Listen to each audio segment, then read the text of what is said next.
Welcome to the video. If you're excited for what's coming up, give it a thumbs up and make sure to subscribe. Let's jump into it.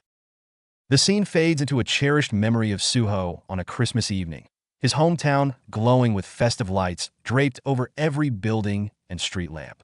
The crisp winter air carried the scent of roasted chestnuts and cinnamon, while children laughed and played in the snow. A much younger Suho, wide-eyed and brimming with excitement, bounced around energetically. "I'm going to be a cop like Dad," he declared with unwavering enthusiasm, his voice cutting through the cold night like a spark in the darkness. Jinwoo, Hain, and Suho strolled down the beautifully lit streets, their footprints vanishing in the soft snow behind them. Suho, unable to contain himself, hopped in front of them, his breath visible in the chilly air. "Because you look so cool, Dad. Can I be one too?" His innocent eyes shone with admiration as he eagerly awaited a response. Jinwoo and Hain exchanged glances, their faces reflecting a mix of surprise and deep affection. But before they could answer, Suho, still bubbling with excitement, added, "Or maybe an athlete like Mom. Then I'll be strong like her, right? That's okay too, right, Mom?" His childish determination brought a warm smile to Hain's face. With a mother's gentle touch, she placed her hand on Suho's head, her fingers brushing through his soft hair. In a voice filled with tenderness, she said, "Suho, when you were born, your father and I made a promise." Promise. Suho's excitement momentarily paused as he tilted his head, confusion flashing across his face. "What promise?" he asked, his voice quieter now. Hain crouched slightly, meeting her son's curious gaze with warmth. "That we would never decide your dream for you. Whatever you want to do, you have our full support." Suho's expression wavered, his small brows furrowing. In a softer, almost hesitant voice, he murmured, "But I want to be strong and cool like you and Dad." Hain chuckled lightly, her eyes filled with love. "If that's truly what you want, then go for it." But she added, her tone growing more thoughtful, "Promise me one thing. Always ask yourself if it's what you truly desire." As the memory dissolved like snowflakes melting on warm skin, Suho found himself lost in thought. Why did Mom's words suddenly come back to me? He pondered. Somewhere along the way, he had stopped questioning himself. Instead of exploring his own path, he had only chased after his father's shadow. What am I actually good at? What do I really love? A different memory surged forward, taking over his mind. Senior Lim stood over him with an arched brow, watching as Suho sketched on a large canvas. The scent of charcoal and acrylic paint lingered in the air. "You're drawing that again?" Lim's voice carried mild exasperation, though curiosity flickered beneath it. Approaching the canvas, Senior Lim studied Suho's work and let out a small sigh. "You know, your skills won't improve if you keep drawing the same thing over and over." Suho turned slightly, his lips curling into a faint chuckle. "But if you look closely, there's a slight." Before he could finish, Senior Lim cut in. Right. Your drawings are definitely something else." He leaned in, his interest growing. "Normally, if you draw the same thing repeatedly, you fall into a pattern. But with you, it's different. It's like the more you draw, the freer you become." His eyes landed on one particular sketch, and he pointed at it, "Especially this one." Suho followed his gaze, his own eyes narrowing slightly as he examined the piece. Lim smirked. "At this point, can you even call that an ant?" The memory shattered like glass, yanking Suho back to the brutal present. Blood dripped from his hands as he clenched onto the apostle's blade, the cold steel buried deep in his flesh. Pain pulsed through his body, but his mind was clear. His shadows writhed around him, twisting and coiling like a living entity responding to his call. His breathing was steady despite the agony, his thoughts razor-sharp. "The reason I mastered shadow form change faster than my father was probably because the system aligned it with my natural instincts." His eyes burned with resolve. "I won't resist it anymore." The apostle tensed, sensing the shift in Suho's energy.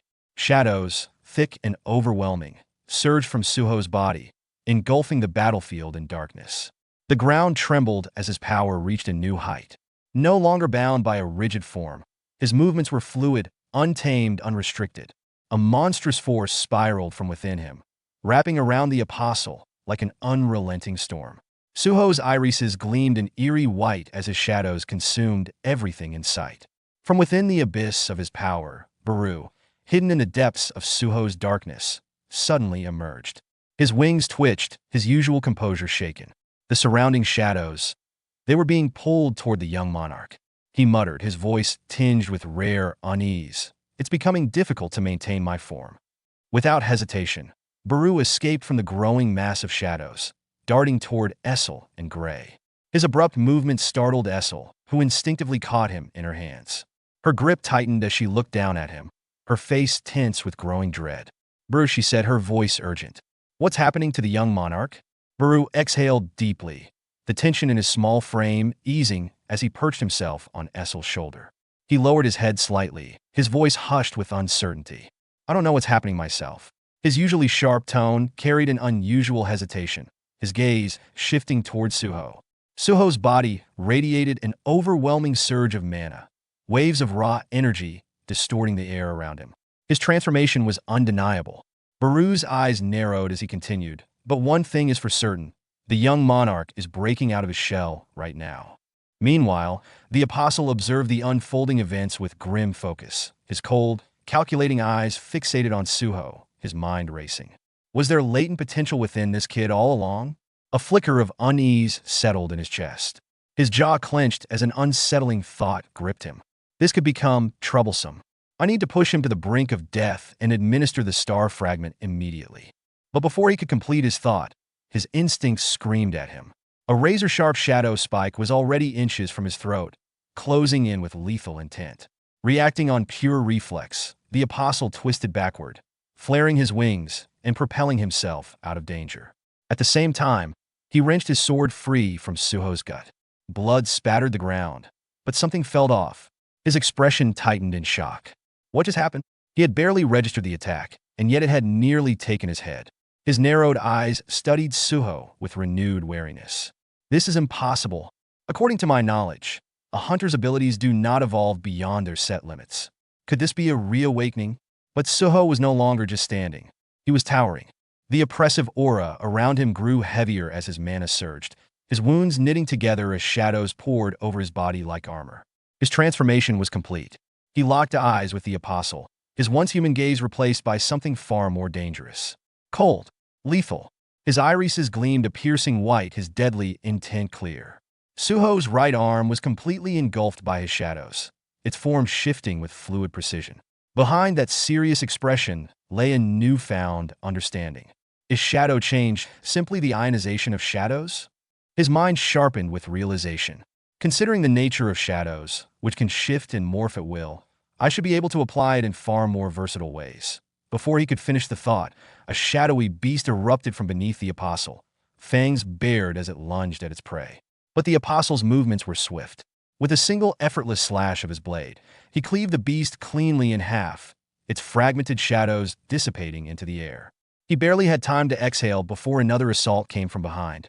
The High Troll, one of Suho's strongest shadow soldiers, had maneuvered into position. The massive creature pulled back its enormous club, muscles tensing with sheer force, before swinging down in a devastating arc meant to crush the apostle completely. Yet once again, the apostle reacted with unsettling ease. His sword met the club midair, halting the attack as if the troll's monstrous strength was nothing more than an inconvenience. The troll gritted his teeth, pushing harder, but the apostle didn't budge. Irritation flickered across the apostle's face as he spoke in a voice laced with disdain. "Did I not tell you? Your soldiers are no threat to me." The moment those words left his lips, he twisted sharply, his blade flashing like lightning as he unleashed a brutal flurry of slashes. One by one, Suho's shadow creatures fell, their forms sliced apart, reduced to nothing but flickering darkness. But then something changed. The apostle's instincts flared once more, urging him to look up. His eyes widened slightly in surprise. Suho was walking toward him, but this time, he wasn't just wielding his shadows. He wasn't just commanding the ruler's authority. A new power crackled in the air around him, wrapping around his arm like a coiled predator ready to strike. A deep, sinister red aura flared to life, pulsating with raw energy as it gathered in his hand. Suho's expression remained unreadable, but his voice cut through the silence like steel. "If this doesn't work either, then it's pretty much over." Suddenly, a system notification flickered before his eyes. Bonding skill, Demon Strike activated. In that instant, Essel transformed. Her once dark hair turned pure white as her mana surged outward, flowing directly into Suho. She was giving everything, pouring every last ounce of her strength into him for a single, devastating attack. With a thunderous boom, Suho launched himself off the ground, the sheer force of his leap shattering the surface beneath him. The cracked earth splintered outward like a spiderweb as he shot forward at lightning speed, his fist clenched tight, radiating a terrifying fusion of shadow form change, the ruler's authority, and demon strike. The apostle's instincts flared. Without hesitation, he propelled himself backward, eyes locked onto the devastating energy surging toward him. His thoughts raced, his expression betraying the first hints of unease. That mana, it's undeniably dangerous. Yet a smirk formed on his lips as he steadied his stance. But an attack that obvious will never hit me. Creating distance, the apostle retaliated instantly. His sword flashed as he unleashed a barrage of slashes, the razor-sharp arcs cutting through the air like streaks of death. Suho barely had time to react. Blades of light carved into his body from multiple angles, slicing deep into his flesh. His head snapped back from the force, blood spraying into the cold air. His vision blurred for a split second as pain flared through his nerves. The apostle closed his eyes momentarily, inhaling the scent of Suho's blood before letting out a wicked grin. You should still be able to use your authority. He tilted his head slightly, his grin widening. Even while missing a leg, Suho staggered, his body battered and bleeding. His breath was ragged, but his mind sharpened. Despite the searing pain, a realization dawned on him. His eyes flickered with something new, understanding. Wow, so something like this is possible with shadow form change? The apostle's confident smirk faltered slightly as Suho's energy shifted again. The skills he had gathered in his arm, shadow form, ruler's authority, and demon strike, suddenly vanished. But they hadn't disappeared. They had been transferred. From the shadows behind the apostle, a figure emerged out of nowhere. Shaka. The apostle barely had time to register the presence behind him before Shaka pulled his arm back, mana boiling violently around his clenched fist. Then, with a force that shook the battlefield, boom, the devastating punch connected squarely with the apostle's face. The apostle's mind blanked. Where did that come from? The impact was colossal. A fusion of three devastating abilities stacked into one attack obliterated the apostle's composure.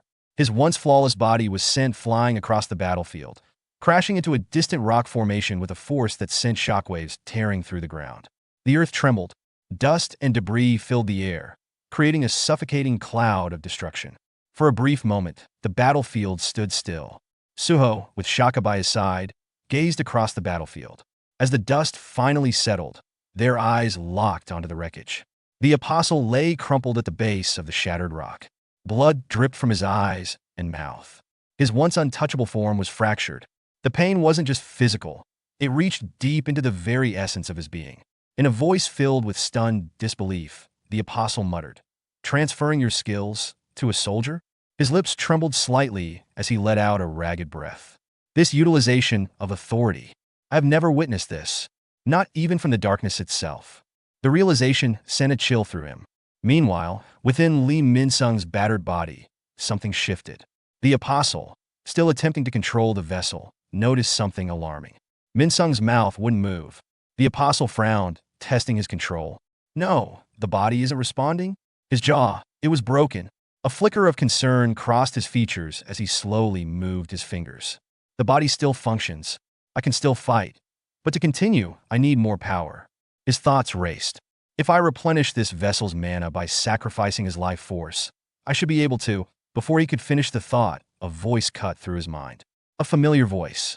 A voice laced with irritation and undeniable defiance. What the hell is this? The apostle's eyes widened in shock. That voice. It was Lee Min-sung. His consciousness had returned. Min-sung's disfigured face, his jaw grotesquely hanging, twisted into a scowl. His once polished appearance was gone. He looked monstrous, almost demonic. Min-sung's voice, laced with venom, echoed through their shared mind. Did that brat do this to me? The apostle remained silent, trying to suppress the growing panic within him. Min-sung scoffed, his tone mocking. What's wrong? Did the almighty S-rank just get humiliated by someone weaker than him? The apostle's fingers twitched, his patience snapping. Lee Min-sung, if you don't shut your mouth, then... But Min-sung cut him off, grinning wickedly. Then what? What's the worst that could happen to me? He let out a dry, humorless chuckle. Do you think I'm afraid to die? His trembling hands clenched into fists as he continued, his voice turning dark. What I hate, Min-sung whispered, eyes burning with twisted emotion, is being looked down upon. His breathing grew uneven, his rage bubbling over. What I despise most of all, he raised his hand to his own chest, digging his fingers into his skin as his energy crackled wildly, is being unacknowledged. Then, with a furious roar, he struck himself. His own hand pierced into his chest, sending violent shockwaves through his body. His roar was deafening, filled with pure hatred. If I can make those bastards who underestimated me choke on their arrogance. His breath was ragged as he lifted his head, his wild, unhinged gaze locking onto Suho. Then a twisted grin spread across his face. "Come, you little brat." Suho walked toward him, step by step, his power growing heavier with each stride. Min-sung, his mind consumed by a frenzied madness, thought to himself, if I can't be the protagonist. A sharp glint of insanity flickered in his eyes as he tore away the apostle's armor. The heavy plates clattered to the ground. Then I'll faithfully play the role assigned to me. As the final piece of armor hit the dirt, he let out a maniacal laugh. His twisted expression became utterly sinister. This is my final role, the villain. But as the fragments of his armor swirled in the air, blocking his vision for a split second, Suho was already upon him. A colossal punch, fueled by shadows and the ruler's authority, connected with devastating force. The impact sent violent ripples outward, shattering the rock behind him. We got plenty more where that came from. Hit the subscribe button and stay tuned for even more amazing content.